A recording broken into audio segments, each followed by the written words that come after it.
Eh bien, bonjour, bienvenue sur Neuro 5G. Je suis Teddy Atoiri et je suis avec Ariane.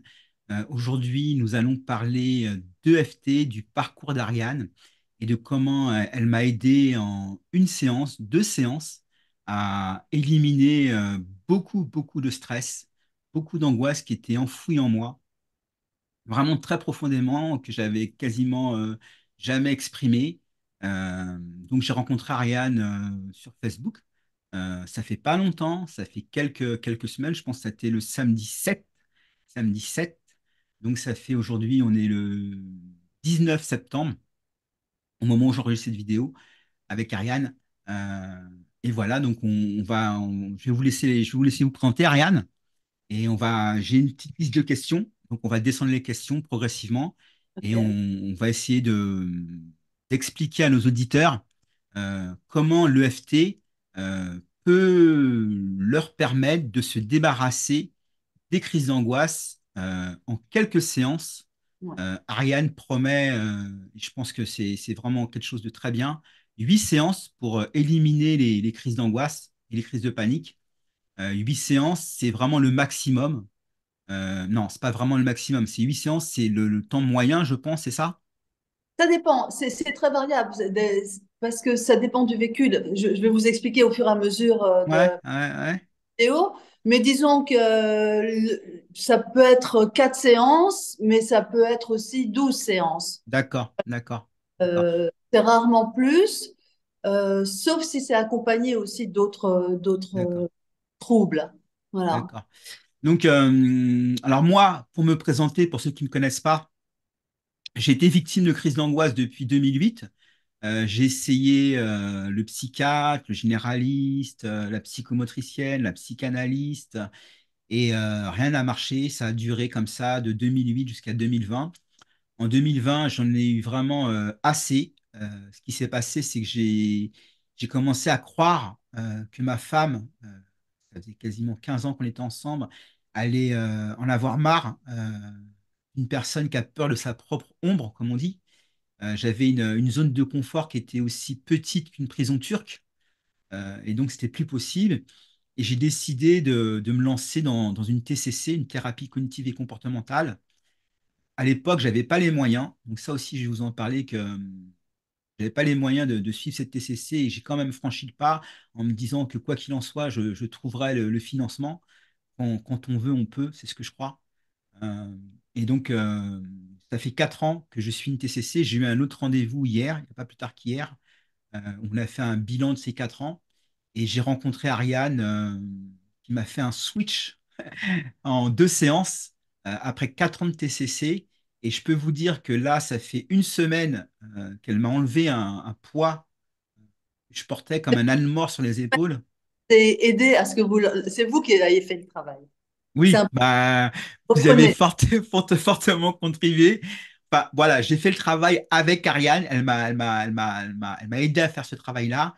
Et je peux vous dire que, alors je ne vais pas dire que je repars à zéro, mais c'est une continuité vers une nouvelle vie. Je me sens vraiment renaître.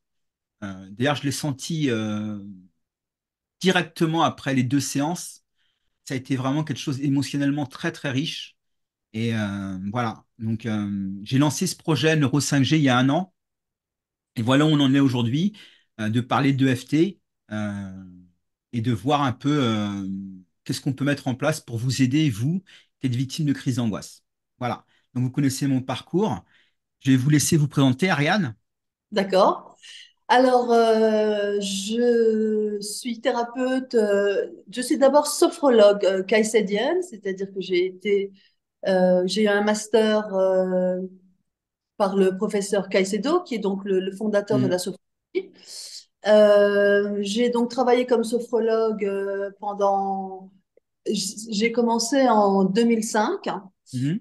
Et j'ai travaillé comme sophrologue donc, pendant 5 ans jusqu'au moment où parce que je suis tout le temps en recherche Mm. des nouvelles techniques, des nouvelles thérapies, et je cherche toujours du côté des Américains parce qu'ils sont de loin en avance, comme ils ont Mm. des universités qui sont subventionnés pour la recherche, ce qu'on n'a pas en France. Mhm. Ils sont toujours bien en avance et Mhm. tout ce qui se passe aux USA arrive en France des années plus tard. Mhm. Donc, c'est comme ça que j'ai rencontré le FT, que j'ai découvert le FT, que j'ai tout de suite appliqué sur moi, parce que c'est assez simple de faire, d'appliquer le FT sur une gestion de stress ponctuelle. Mhm. Mhm. C'est très facile. Donc, je l'ai fait et j'ai vu que ça marchait. Mhm. J'étais un peu surprise. Et donc, j'ai décidé de me lancer et j'ai euh, été certifiée par le fondateur de l'EFT. Il y en a très peu en France, je pense, qui sont certifiés directement par lui. Après, il y a eu des écoles qui sont agréées ou pas, pour lesquelles il a donné son autorisation ou pas. Mais moi, j'ai été donc certifiée et j'ai les deux certifications qui sont difficiles à avoir, directement par Gary Craig, qui est donc cet ingénieur de l'université de Stanford, qui est une grande université américaine, qui a mis au point l'EFT. L'EFT qui est donc Emotional Freedom Techniques, avec un S, il y a plusieurs techniques, c'est une thérapie qui comporte plusieurs techniques, c'est une thérapie qui allie l'énergétique, donc on parle de psychocorporel énergétique, c'est energy psychology en anglais. C'est vraiment, Mhm. en fait, c'est les nouvelles thérapies qui sont beaucoup plus rapides, à tel point que, bien qu'en France, c'est plutôt le MDR et les TCC qui sont plus connus, assez peu le FT. Je ne sais pas très bien pourquoi, mais néanmoins, ça, c'est important que les gens le sachent. Il y a un diplôme universitaire de thérapie brève à la faculté de médecine de Lyon qui a été mis en place et qui comporte le FT. Mhm. Pourquoi? Alors, le FT, c'est spécial parce que, en fait, à la base, c'est ce qu'on appelle en anglais euh, evidence proved, c'est-à-dire therapy. C'est-à-dire que c'est une thérapie, même si l'explication, on continue de chercher vraiment. On donne des explications pour satisfaire le mental, parce que c'est important. Mais Mhm. quoi? C'est que ça marche. Et ça marche sur tout un tas De problématiques. voilà. Mhm. Voilà. Moi, Voilà. j'ai connu le FT, j'ai connu le FT en 2010. J'ai Ouais. connu le FT en 2010, donc Moi, c'était déjà. Alors moi, je suis un petit peu particulier, enfin particulier. Je suis un petit peu biaisé parce que je m'intéresse beaucoup, beaucoup au développement personnel, à ouais, toutes ces moi aussi. techniques-là. Mhm. Et on en parle beaucoup. On en parle beaucoup, surtout les Américains, les coachs américains en parlent beaucoup. Jack Canfield, il en parle. Tony Robbins, Bien il sûr. en parle. Brian Tracy en parle. Il y a Bruce beaucoup de... Lipton, Bruce Lipton, qui est un médecin qui parle de épigénétique, c'est-à-dire de Épigénétique, oui. De la transformation des gènes par l'environnement et par le pas mental. exactement, c'est pas exactement ça. L'épigénétique, c'est de dire que justement, là où on dit que l'essentiel, c'est la transmission génétique, il dit non, et il le prouve parce qu'il a des laboratoires. Mhm.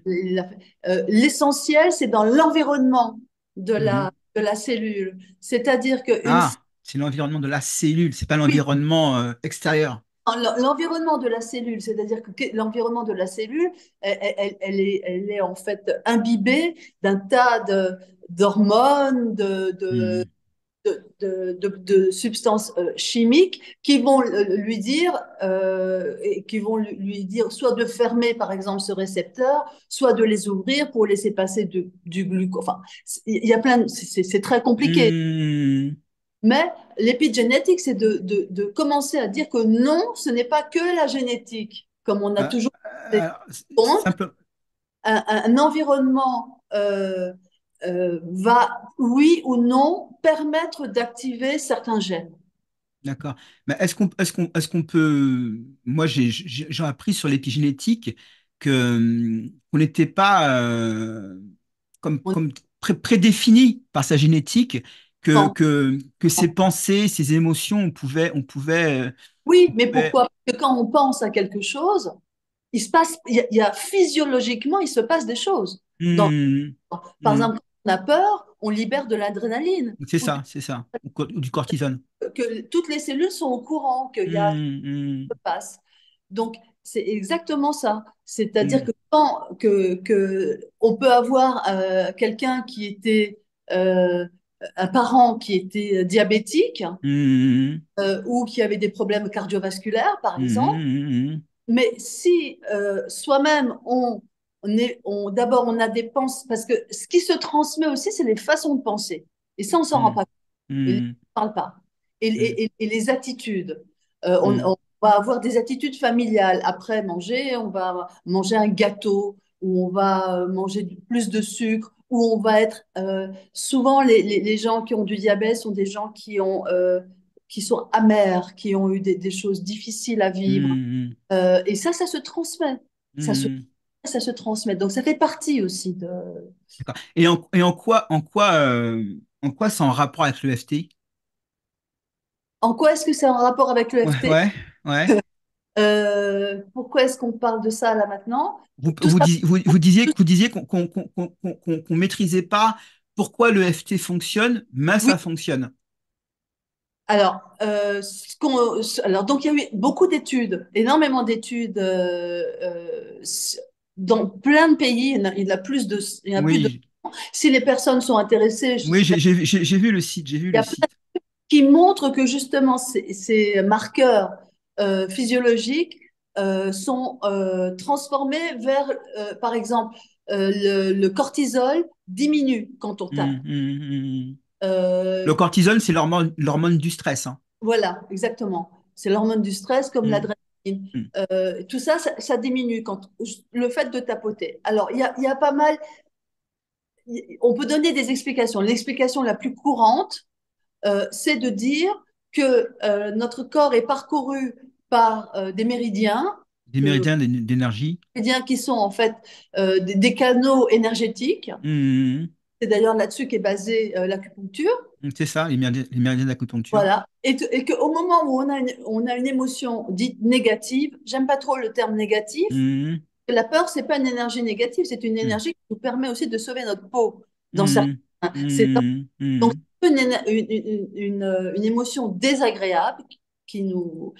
Donc lorsqu'on a une émotion désagréable, il y a comme un court-circuit qui se passe au niveau énergétique du corps. Et, et voilà. Et donc quand on tapote, en se souvenant de ce moment qui a été douloureux pour nous, il va y avoir de nouveau ce court-circuit énergétique, mais le fait de tapoter sur certains points, ça remet l'énergie en route. hmm, c'est ça, c'est ça. Des C'est comme s'il y avait, on peut dire qu'il y avait un, un, un courant d'énergie Oui, et que l'émotion fait barrage exact, et qu'on ouvre les vannes et on libère l'énergie et ça libère l'émotion qui était là comme un parasite un peu, qui exactement, nous bouffait de l'intérieur depuis des années, des années, des années et tout qui à se fait, sont accumulées.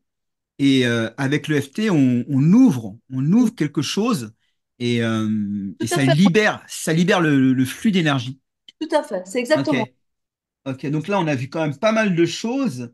Quelle est votre expérience de cette pratique? Alors, donc, moi, ça fait 15 ans donc, que j'ai été diplômée par Gary Craig. Et alors, mon expérience, c'est que euh, les résultats sont là très rapidement. Parce qu'avant, je vous rappelle que j'étais sophrologue, donc j'étudie Hmm, la sophrologie. Et c'est vrai que lorsque j'ai commencé avec l'EFT, j'ai vu des résultats tellement plus rapides, tellement plus rapides. Ça n'a rien à voir. Je veux dire, la sophrologie, il faut faire des entraînements chez soi, c'est long. J'ai rien contre. Je trouve que c'est hmm, bien, mais ça n'a pas du tout la même efficacité et surtout la même rapidité. C'est quand même vraiment important. Euh, j'ai vu, par exemple, j'ai eu une expérience avec quelqu'un euh, qui n'était pas un client, bizarrement, mais enfin, qui était quelqu'un que j'ai rencontré dans un cadre privé quand je suis allée voir ma mère, qui était dans une résidence pour personnes âgées, mais une résidence qui était une belle résidence, c'était à Cannes. C'était pas médicalisé, c'était des gens qui, voilà. Et on déjeunait donc avec maman, et puis il y avait d'autres, une de ses amies, il y avait mon frère, et il y avait un monsieur qui était médecin, qui était avec qui, donc on était tous à table, et je vois qu'il est pas bien. Je vois qu'il est vraiment, il touche pas à son assiette, qui était, et on parle, et puis il évoque le fait que sa femme vient d'être, enfin, a été diagnostiquée Alzheimer et avec qui il est marié depuis, je sais plus, 35, 40 ans. Enfin bon, c'était. Mhm. Il mange pas et je vois son. Et donc, moi, à cette époque, j'avais aussi des problèmes similaires. Et donc, je le voyais pas bien. Je lui dis que je peux peut-être l'aider. Mhm. Il est totalement sceptique, c'est un médecin, donc il est comme Mhm. pas du Mhm. faire. Je lui dis, et comme on était dans ce cadre-là, je lui dis, écoutez, de toute façon, vous n'avez rien à perdre, essayons. Donc, je l'ai convaincu, je l'ai poussé. Mhm. Je l'ai poussé. Mhm. Et on est allé donc dans son appartement. Et, et là, très rapidement, il a complètement craqué. Complètement craqué. Il était en larmes, il n'en revenait pas lui-même. Et il m'a dit, oui, j'ai l'intention de partir. J'ai déjà décidé où, sur la corniche, en voiture, avec ma femme. Enfin, il avait décidé de se suicider. Il voulait pas Mhm. vivre. Il était Mhm. médecin, il savait très bien ce qu'il attendait, Ouais, ce qu'il attendait. ce qu'il attendait, ce qui attendait Mhm. d'accompagner. Et donc, on a fait une première séance déjà à la fin, qui a duré, hein, qui a duré quand même 2 heures, comme avec vous. Parce que sont d'une heure et demie, mais j'attends de voir qu'il se Mhm. passe quelque chose. Donc, sinon, pour moi, elle n'est pas terminée, la séance. Euh, et déjà, il était différent. Je voyais, on le voit, je veux dire, il commence à sourire, voilà. Et on a refait une deuxième séance, et c'était fini. Il n'avait plus du tout envie, il me Mhm. parlait déjà de continuer sa vie, et je vous jure que c'est vrai, il m'a offert ce collier en or. Ah, c'est un beau souvenir. Merci de l'avoir mis. Je l'ai mis exprès, il m'a offert ce collier. Il m'a donné ça dans un sac plastique. Parce qu'évidemment, je ne l'ai pas fait payer, c'était pas Comme moi, quoi. rien à voir. Et il m'a donné ça dans un sac plastique. Et bon, il me l'a mis dans la main, il me l'a imposé. Et je suis allée dans l'appartement de maman et j'ai ouvert, j'ai vu ça. Je me dit, c'est quoi ça? C'est incroyable. Et voilà, donc c'était sa façon de me remercier et il continue sa vie, quoi. Mais voilà, donc ça, c'est la plus belle histoire, quand Une belle même. histoire. C'est une belle Ouais. histoire. Et au niveau des, Mais sinon, après, j'ai des clients. Alors là, c'est autre chose. C'est peut-être ça que dont vous vouliez. plutôt. Oui, non, mais ça, c'est un très beau, une très belle histoire. Ça prouve que ça marche dans n'importe quelle situation, déjà. Et ensuite, je pense que est-ce que ça marche dans n'importe quelle situation? Alors non, pour moi, non, ça marche pas dans toutes les situations. Par exemple, les gens qui sont borderline, je sais pas faire. Qu'est-ce que vous appelez borderline? C'est un trouble. C'est un trouble particulier. Les gens sont fortement, prennent des médicaments, ont du mal à accéder à leurs émotions. Donc c'est compliqué. Donc ça, je fais pas. Euh, j'ai eu une fois un monsieur. euh, J'avais d'abord sa femme, avec qui ça s'était bien passé, parce que lui, il avait Parkinson. Mhm. C'est vrai que les accompagnants, comme le disent les médecins, c'est le malade caché. Ceux qui accompagnent les gens Mhm. dans des maladies chroniques, c'est hyper douloureux, c'est vraiment difficile. Donc, Mhm. il faut avoir quelque chose. Ils ont besoin d'aide aussi, c'est Mhm. accompagnants. Et donc, cette dame était venue, je l'avais aidée, ça s'était bien passé, et elle me dit, vous savez, peut-être que vous pouvez aider mon mari. Mhm. Je dis, pourquoi pas, mais je ne suis pas sûre. Et là, lui, il venait parce que ça lui faisait, il était content, mais je pense pas avoir eu Un un impact? non. Mhm. Voilà. Donc sur des choses très lourdes comme ça veut pas dire que d'autres personnes ne peuvent pas le faire. Mhm. Moi, je sais pas faire. D'accord. En Et, revanche, il y a PTSD, le stress post-traumatique, ça marche super bien. mhm. Ça marche super bien. Et une autre question pour les crises d'angoisse. Quelle est votre Alors, expérience par rapport aux crises d'angoisse, crises de alors, panique? pour les crises d'angoisse, ça a marché à tous les coups. Ça Là, marche à tous les coups. ah ouais, ouais, ouais. En 2 mois, donc en 2 mois. Oh, des fois, c'était plus. Non, j'ai eu une cliente qui a, et c'était en fait la cliente avec qui j'ai fait la plus longue thérapie. Elle avait des crises d'angoisse, mais tous les jours et énormément. C'est-à-dire Mhm, alors qu'elle était pharmacienne, elle avait une grande pharmacie, elle était à la tête de cette pharmacie, donc c'était pas quelqu'un qui était, mhm, elle pouvait pas prendre certaines routes, elle est arrivée dans un état, elle avait du psoriasis sur les mains, elle avait du psoriasis sur les pieds, bref, elle avait fait des thérapies avant mhm, chez des psychiatres, voilà, donc ça n'avait absolument rien. mhm, Elle pouvait plus sortir, mhm, elle pouvait pas aller dans un théâtre, elle qui aimait bien. mhm. Enfin, voilà. Donc ça a pris à peu près un peu plus de 12 mois quand même. Combien de séances par mois? Euh, la- Au début, on a dû faire, des fois on faisait 2 séances mais elle venait pas. C'est-à-dire elle m'appelait au téléphone. On faisait une séance par mois, par semaine, pardon, donc 4 séances par mois. Mais de temps en temps, et je m'étais rendue disponible, elle m'appelait et on faisait une séance au téléphone. Mhm, C'était calmait. Donc on a fait ça. Euh, donc elle avait, mis à part les crises d'angoisse, elle avait aussi de la claustrophobie, elle avait, je vous mhm, dis, mhm. euh, des- des- du psoriasis. Voilà, elle était vraiment pas bien et elle va très bien. Ah, super, Elle va super. vraiment très bien, rien à voir. C'est fini, elle est complètement débarrassée et ça reviendra pas. Ça revient pas. D'accord. Mais il y Ah, avait c'est très c'est tout. intéressant parce que j'ai beaucoup de témoignages, moi, sur mon. Je les mettrai là, pendant qu'on est en train de parler, je mettrai une copie où des personnes disent je vais me débarrasser de ça, ma vie est foutue, j'y arriverai jamais, Ouais, je sais. y a rien qui fonctionne, faut faire avec. Vous voyez? Donc, je pense que ça, de comprendre déjà qu'avec des TCC, on peut vraiment progresser. Et si en plus, euh, comme moi, on utilise le FT, on peut vraiment s'en sortir. Ça Et, accélère. et aujourd'hui, euh, vous connaître et savoir euh,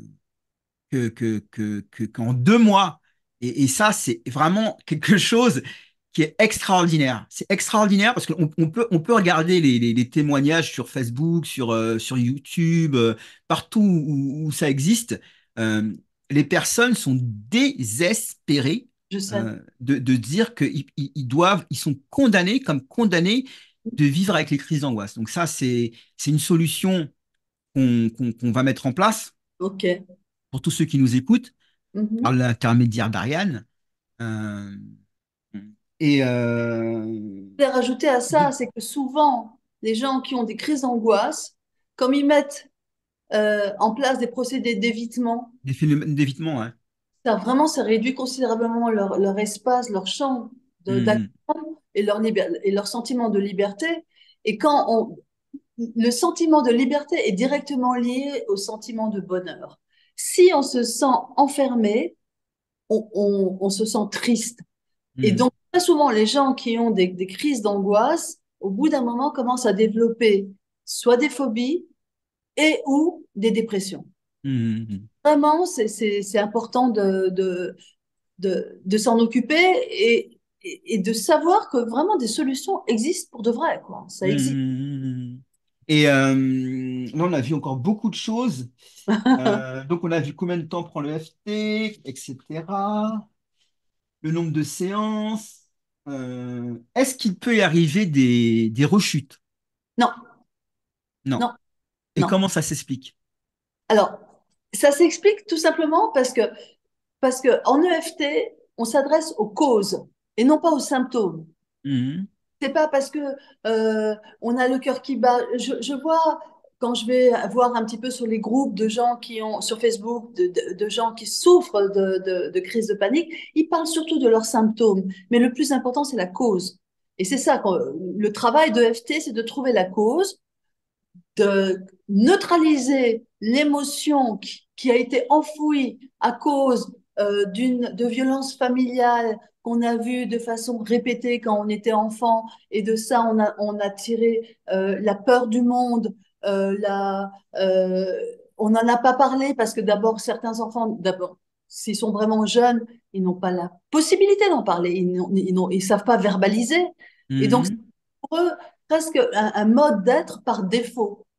Ils vont avoir peur du monde et et ça va sortir un jour ou l'autre par des crises de panique, par exemple. Mhm. Donc, lorsqu'on adresse les moments qui ont été, parce que c'est comme ça qu'on travaille en EFT, on travaille de façon très précise. C'est-à-dire que si la crise de panique des uns n'est pas la cause des crises de panique des uns, même si en général c'est parce que ce sont des émotions qui ont été enfouies et qui n'ont pas été verbalisées, et donc qui ont besoin de sortir, au moins d'être parlés, mais ça suffit pas d'en parler. Parce qu'on peut en parler, d'ailleurs, on le voit bien, les Les psychothérapeutes, psychothérapies, ouais, ça dure des années. et vas-y, je tourne autour, et Mhm. pas Mhm. terrible du tout. Alors que là, on va parler de façon, on va réduire ces événements à quelques secondes, et le moment où les gens peuvent commencer à pleurer, les gens sont en colère, et ils sont étonnés eux-mêmes de voir à quel Mhm. événement Mhm. qui a eu lieu il y a tellement longtemps est toujours aussi prégnant sur leur vie. Et donc, en tapotant, on va complètement neutraliser ces émotions. Le souvenir va rester, mais il sera beaucoup plus lointain. Les gens vont me dire, tiens, je veux dire, quand je leur dis retourner à ce moment précis, je ne le vois pas bien, c'est un peu loin. Mhm. Voilà. Donc, donc ça ne peut pas revenir. C'est fini. D'accord, d'accord. Voilà. Je ne sais pas si j'ai été claire. C'était très clair, Ariane. C'était très clair. C'était très clair. Moi, je suis ravi. Donc, on a parlé un petit peu de mon expérience avec vous.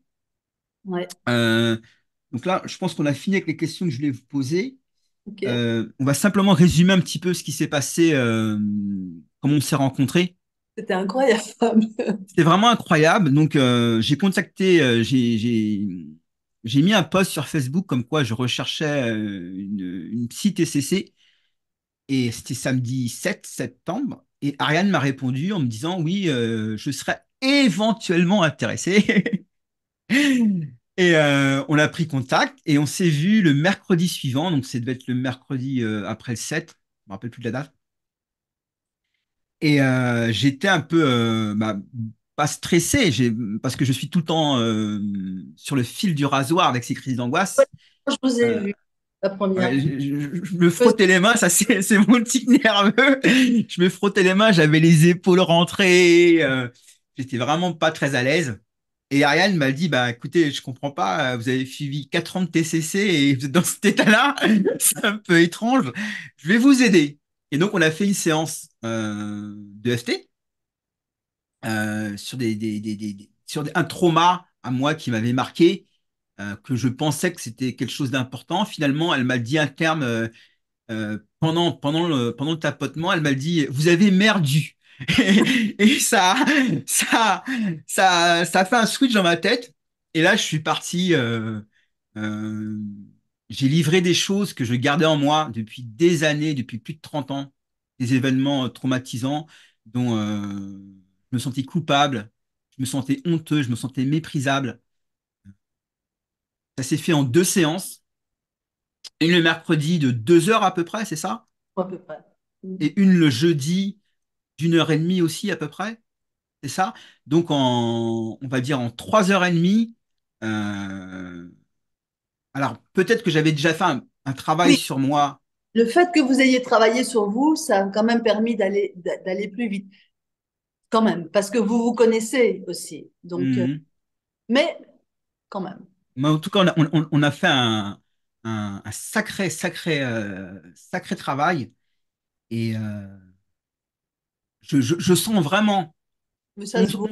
on le sent physiquement, Ouais. l'énergie qui circule mieux. Après, je vais pas parler de chakra, etc., mais on Non, non, sent vraiment l'énergie, la conscience qu'on a à l'intérieur de soi qui circule mieux dans son corps. Même l'eau a un autre goût, je trouve. moi, je bois beaucoup d'eau et je trouve que la saveur de l'eau, pourtant, c'est un petit peu délicat, ça. La saveur de l'eau est différente. C'est marrant. Mhm. Ouais, ouais, Tellement entendu. ouais, je vous assure, je trouve que l'eau, Ok. l'effet bénéfique de l'eau, l'effet réénergisant de l'eau, ça, Vous le sentez mieux. je le sens mieux. Je le sens Ok. mieux. Ok. Ok. euh, donc voilà. Donc une semaine s'est écoulée et on a décidé de travailler ensemble. Donc moi, je vais vous proposer de vous présenter Ariane par le biais de Neuro 5G. Euh, simplement, on peut dire aussi les champs d'application de l'EFT. Moi, j'ai noté l'anxiété, la dépression, les douleurs, symptômes physiques. Mhm. On peut partir Euh, de physique aussi, hein. Ça, pardon? on peut partir de symptômes physiques parce que très souvent, les mal de dos, les tensions au niveau des épaules, il y a souvent des causes émotionnelles derrière. Et les gens Hum, sont de hum, voir qu'après une séance de FT, oui, ça va beaucoup mieux. Oui. ça, on dit j'en ai plein le dos, Ouais. je l'ai beaucoup sur les épaules, j'ai un coup de poing dans le ventre, j'ai un poignard dans le cœur. Mm. C'est pas pour rien. Les phobies, alors il Absolument. y a marqué ESPT, je sais pas ce que c'est ça. ESPT, c'est le stress post-traumatique. D'accord, En français, SPT, ils disent stress post-traumatique. d'accord. Ouais. C'est des choses qu'on a vécues comme les attentats, choses comme ça. Voilà, c'est ça. Moi, comme j'apprends tout ça en anglais, c'est PTSD. En français, c'est ESPT. Je ne sais plus pourquoi on dit E. Toujours est-il que oui, c'est les gens qui sont euh, sur les terrains de guerre. Ça marche très, très bien, le FT. Ça marche super bien. Ça a été mis en place il y a eu des programmes sur les vétérans qui revenaient et d'Afghanistan et du Vietnam. Et c'est les seuls qui ont eu un peu de soulagement parce que Hmm, c'est terrible. Ou effectivement, les gens qui ont été au Bataclan, enfin, qui ont vécu, ou tout simplement, c'est vite dit. En tout cas, même une agression sexuelle, ça peut ça peut ça vous peut vraiment anéantir. laisser un trauma et ça laisse des traumas pendant des Hmm, années. hmm, C'est-à-dire, les gens ne s'en remettent pas et ça se soigne. Alors ça, c'est hyper rapide, hyper rapide. d'accord. Tout ce qui est dû, tous les traumas qui sont dus à des événements qui sont euh, ponctuels. Ce qui est plus long, c'est des événements qui sont chroniques, c'est-à-dire de grandir dans une famille dysfonctionnelle, par exemple où le père était alcoolique et il était violent. Donc ça, c'est plus compliqué parce qu'on tire énormément de conclusions. Ce soir, on n'a pas parlé de quelque chose qui est super important, qui est les limiting beliefs, les pensées Les limitantes. croyances limitantes. Ça, c'est super important parce que c'est ça qui guide nos vies. C'est-à-dire, si on grandit, les enfants pensent toujours que ce qui ne va pas autour d'eux, c'est de leur faute. Hmm, Donc, ils se sentent responsables. Donc, en grandissant, ça se transforme en je, je suis pas, I'm not enough, je ne suis pas suffisant, assez. Hmm, j'ai pas assez à donner. Donc, quand on grandit comme ça, on se sent inférieur. Souvent, on attire des personnes avec on va par exemple attirer des pervers narcissiques. Il y a toute hmm, une dynamique qui se met en place parce que hmm, quand on rencontre quelqu'un, la personne a une énergie, même si on n'est pas conscient.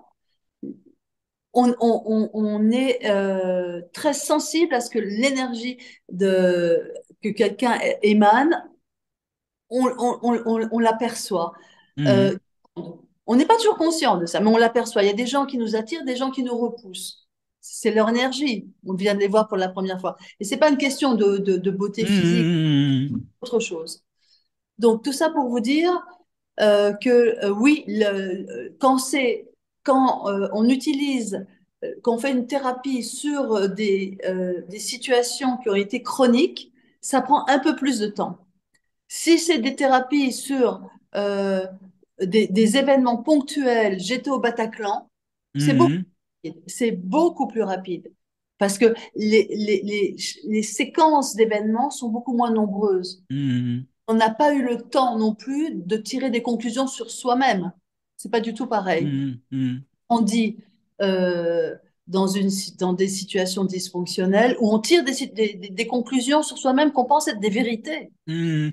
C'est-à-dire que le subconscient si on peut dire, la boule d'énergie négative a pris plus de place dans le subconscient.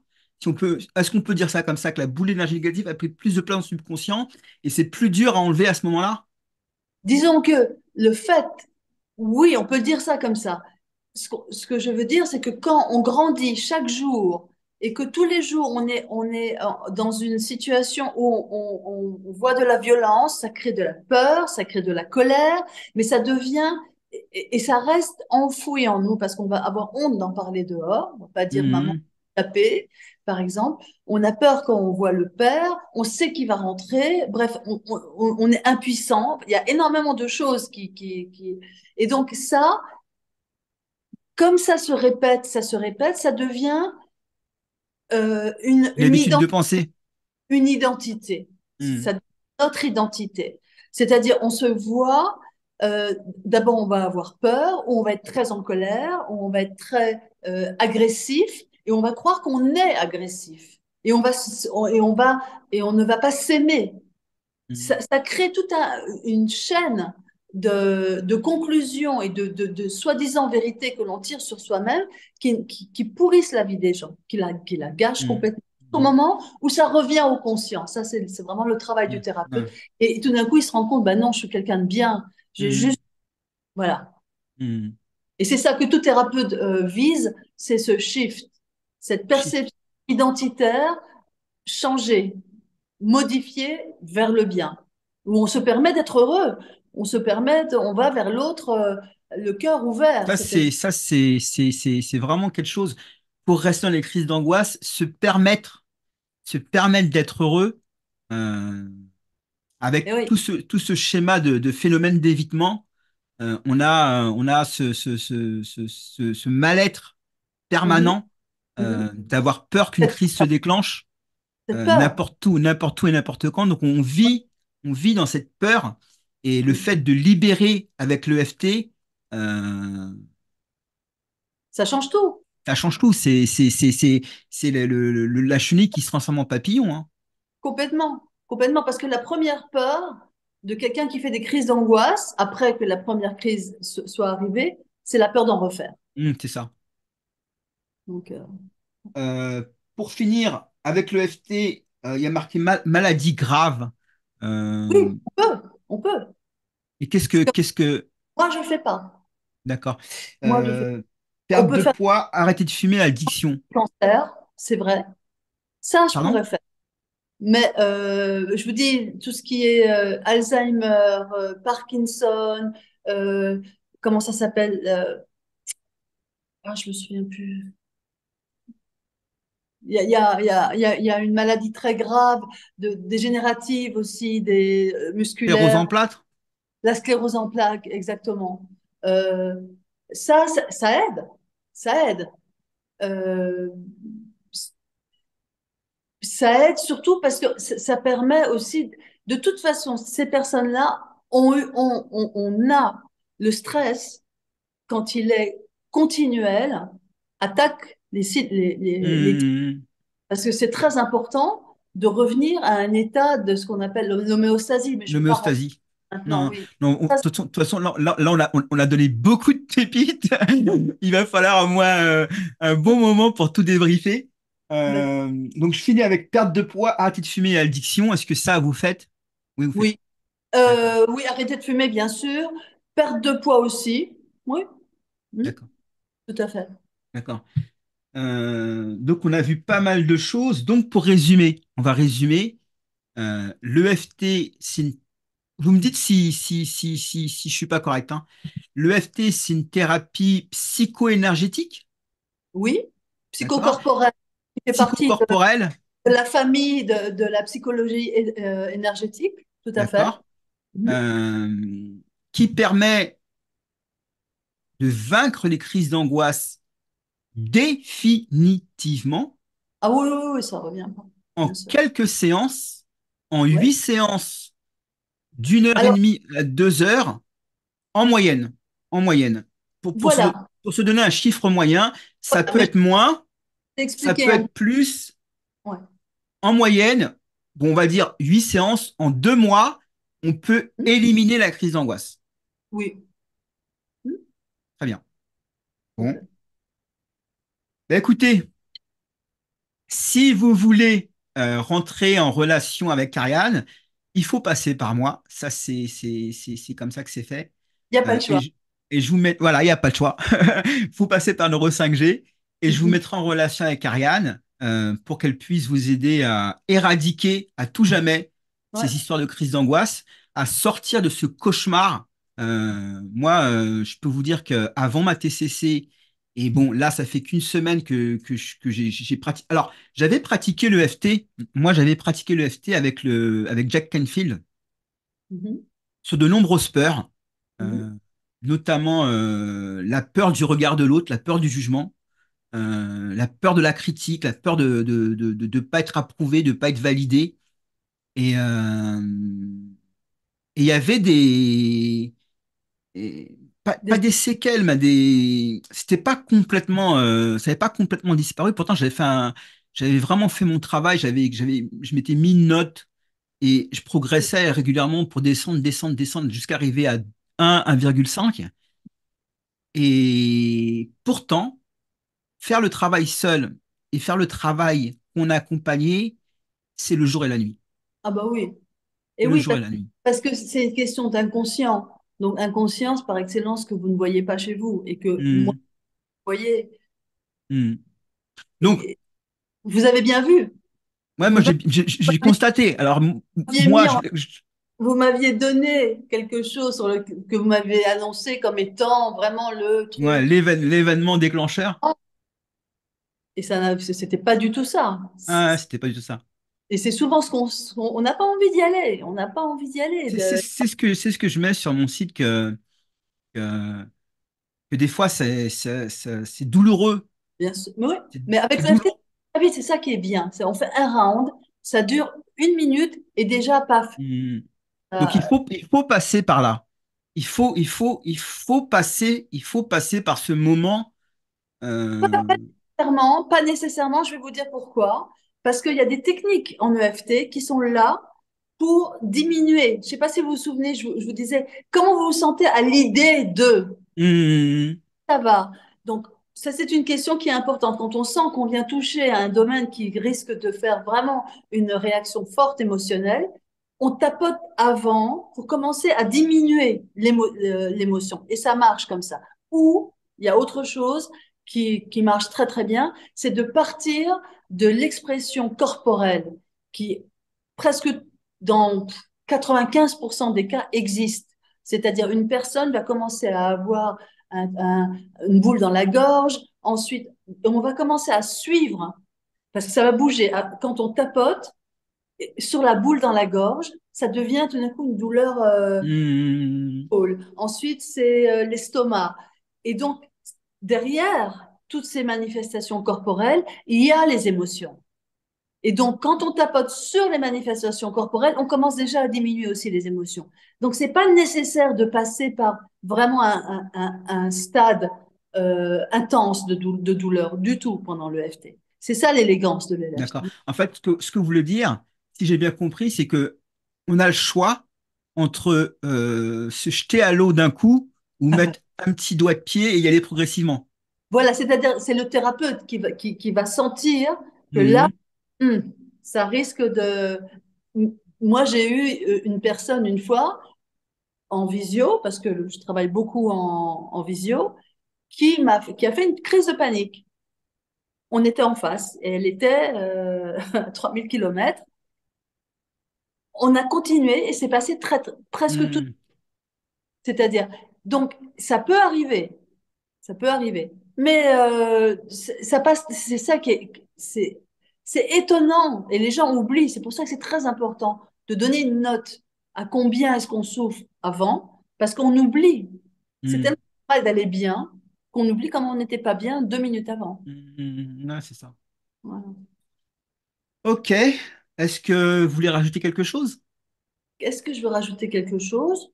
Non, mais je suis contente. J'espère que les personnes ont compris parce que pour moi, c'est tellement De toute évident. façon, on aura d'autres visios. Donc, comment ça va se passer normalement euh, si tout se passe bien, parce qu'on ne sait pas ce qui Mhm, va se passer, on mhm. aura une visio où on échangera, on reviendra sur les différents points, par exemple sur les croyances limitantes, on reviendra sur les croyances limitantes, on Oui, reviendra sur les peurs, oui. on reviendra sur l'énergie Mhm, en règle générale, mhm. on viendra aussi sur le fait Sur la- d'attirer à soi, sur l'amour. d'attirer, Mhm. d'attirer à soi. Oui, euh, ça c'est autre chose encore. Là, on rentre dans. je pense que ce serait bien, bien d'en parler. Oh, oui, bien sûr, Euh, si ça bien intéresse, en, moi, je suis intéressée par. bien en parler. Mhm. Euh, je pense que ça intéresse toutes les personnes qui sont sur sur ce Neuro 5G. À quel point la Euh, pensée créatrice, la pensée est créatrice. ça c'est Tout, essentiel. tout à fait. Tout à Quand on fait. le Donc, prend, ça c'est essentiel. De commencer à avoir une prise sur notre mental. Et hmm, non, les pensées arrivent. Je me souviens, mon oncle me disait, de toute façon, les pensées, on ne les contrôle pas. hmm. Bah si, ça s'apprend, c'est comme un muscle. Euh, alors, les pensées sont des choses. Mhm. Euh, donc, on va arrêter là parce que là, on va encore passer 2 heures à discuter. Ok, ben, je vous remercie de nous avoir écoutés. J'espère que vous serez convaincus de faire appel à Ariane. En tout cas, si vous avez des questions, vous pouvez me joindre. Moi, vous avez mon numéro de téléphone qui est en bas de cette page et vous avez mon agenda pour prendre rendez-vous avec moi. Je vous expliquerai un petit peu plus en détail, de façon personnalisée, comment Ariane peut vous aider. Et dès que vous êtes prêt, vous démarrez avec Ariane et en quelques semaines, en 2, 3 mois, vous serez débarrassé des crises d'angoisse. Voilà. C'est bon pour vous, Ariane? C'est parfait. Ciao, ciao! Au revoir.